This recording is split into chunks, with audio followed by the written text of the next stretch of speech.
How to make a reed bag for Jumpstart. To make a reed bag, you will need 2 canvas panels that are 10 by 12 inches. One canvas panel has reed embroidered on it using the design available on the blog. The reed design is parallel with the 12-inch side of the canvas panel. You'll need a strip of accent fabric that is 12 inches by 8 inches. 2 strips of fabric for the straps, which are 4 inches by 22 inches. And a piece of fabric for your lining, which is 26 inches by 12 inches. On this project, we're going to use 1/2-inch seam allowances the entire time. The first thing we want to do is create the front and back of the outside of our bag. Lay your accent fabric right sides together with your reed panel. And we're going to stitch right along this line with a 1/2-inch seam allowance. Then, once that is stitched, it'll fold over like this, and we'll put our other canvas panel right sides together with our accent fabric, and use a 1/2-inch seam allowance to stitch on this side, and then we'll fold it open as well. So let's go to the sewing machine. Okay, I'm going to start stitching. I'm on my Baby Lock Allure Plus. I've got white polyester metrazine thread going through my machine and in my bobbin because these bags are going to get a lot of wear and tear. And I've engaged on the Allure Plus the automatic tack down feature. So without having to push any buttons, my machine does an automatic back stitch for me. And I just continue to stitch along. I'm holding my fabric like this because I didn't pin, and this is to keep my fabric even. And once I get to the end here, once I'm really finished stitching, I'm going to touch my quick reverse button once. The machine will back stitch for me, and it cut my thread tails all in one step, and you can see that it brought my thread tails to the back for me, and that's why I love this machine so much. So that was the accent panel to the reed panel. Okay, we'll go over and press, but first we're going to stitch the other canvas panel to the accent panel now.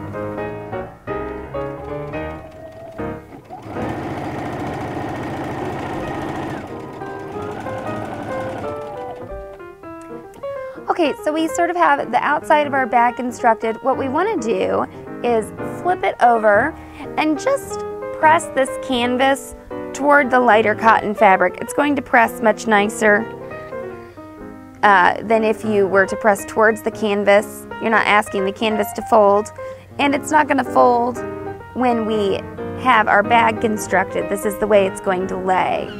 It's going to lay like this anyway.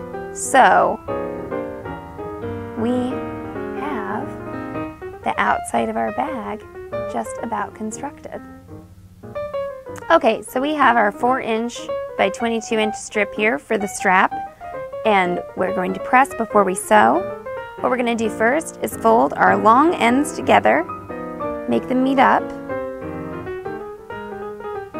and then we're going to press the center crease in. Now we're going to open our strap up, and we can see where that center crease is. You can see that fold.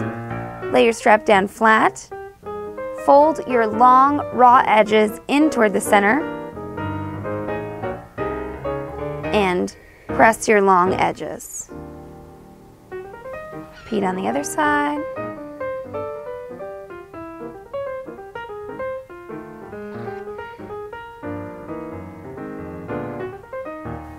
All right, and then we're going to repeat our first fold by folding the strap in half, but our raw edges are going to be enclosed.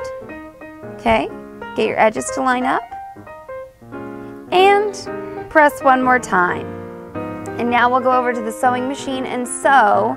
What you want to make sure and do is to sew your open edge together first before you sew this edge. So let's go over to the sewing machine. All right, and stitch down each side of your purse strap. For tips on how to make the perfect purse strap, watch episode 2 of Inside ZD's Sewing Studio.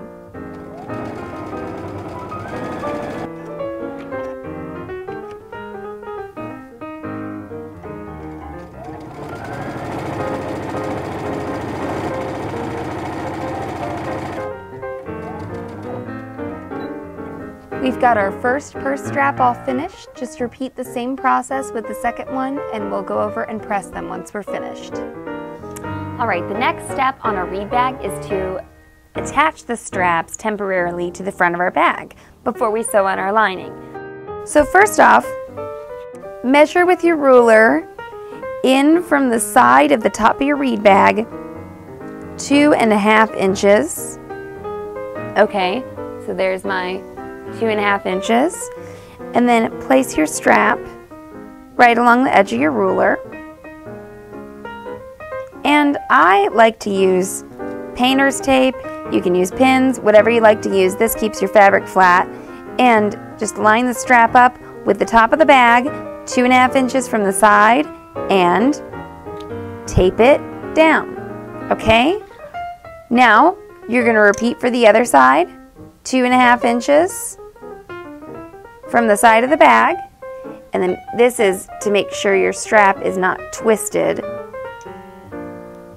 Line up the strap with the top of the bag, 2.5 inches from the side, and tape it down. So this is what your strap should look like, okay? This way it's not twisted. Believe you me, it is so frustrating when you've got the whole bag stitched together and then you realize your strap's twisted. So just repeat this on the other side of your bag. After we have our straps temporarily secured in place, we want to get out our lining fabric. I've got my bag right side up and I'm going to put my lining face down onto my bag. Now, I've been good this entire time that I've been sewing and my lining lines up perfectly with my bag. Say yours doesn't. Maybe your lining's a little long or you had a little trouble at some point. You can trim your lining down, or if you really want to, you could even wait until you have the front of the bag put together to cut out your lining. But if you stick to the pattern and follow the directions, this will line up perfectly. And now what we're going to do is sew down these two sides using our 1/2 inch seam allowance at the sewing machine. I sewed my 1/2 inch seam allowances here, and we're going to put our lining to one side and the outside of our bag to the other. So right here I've got my lining over here, the outside, the pretty part of my bag over here, and we're going to put the straps over to the pretty side and just keep them clear of your side seams. And what we're going to do is line up our top seams. And then we also need to line up where our accent fabric meets our canvas. This would be a good time to pin if you don't feel confident about feeding your fabric through and keeping it even. Okay, so pin down there. And I'm going to pin right here where my accent fabric meets my canvas. And then I'm going to turn it over and repeat on the other side.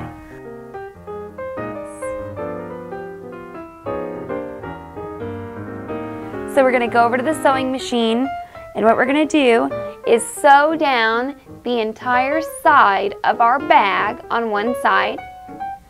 Now on your other side, sew down the front, the pretty side of your bag, and then leave about a 3 or 4 inch opening, and then continue to sew down to the bottom.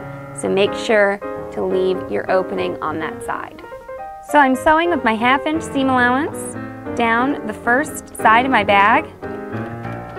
Whichever side you want to sew down is fine.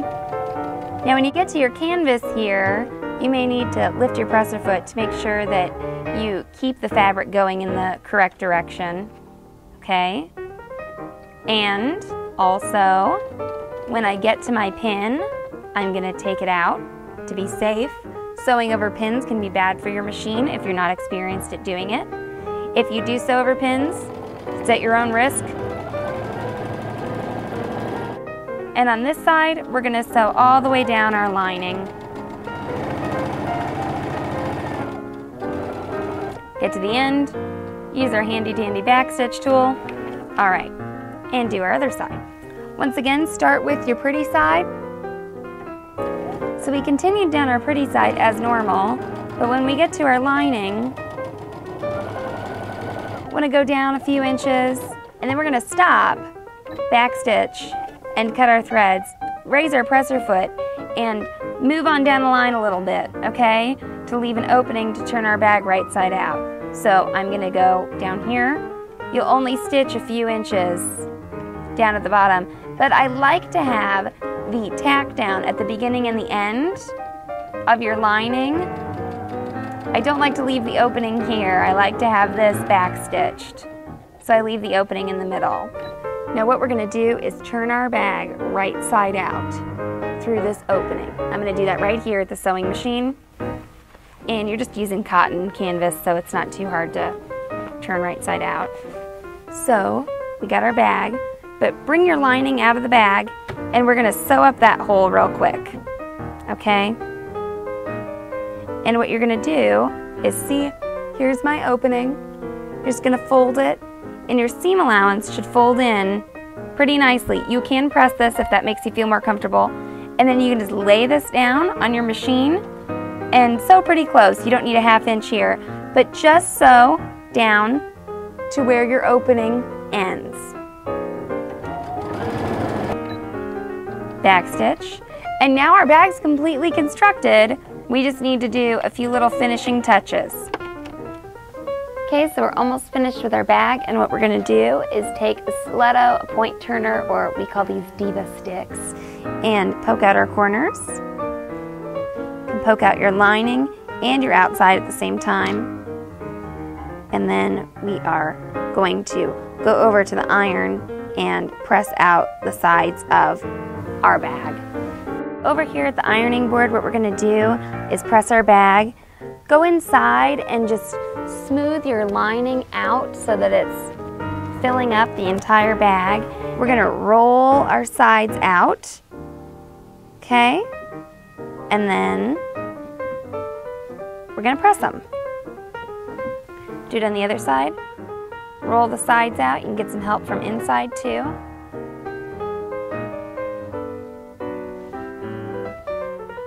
And press. Now our final step is to just do some top stitching around the top of the bag here. So to top stitch our bag at the top here, first of all, I'm going to remove the accessory case from my Allure Plus to give me a better free arm so that I can just take my bag and put it over the free arm. And you can stitch in about 1/4 inch or just use the side of your presser foot as a guide to the top here. It's just to give it a little stability and to keep the lining from rolling through. And I'm starting on the back to give my bag a more finished look. You're going to come up to some bulk here at the seam. Just go a little bit slower, but the Allure Plus should handle that no problem. If you notice your lining rolling, just push it back under and continue to stitch.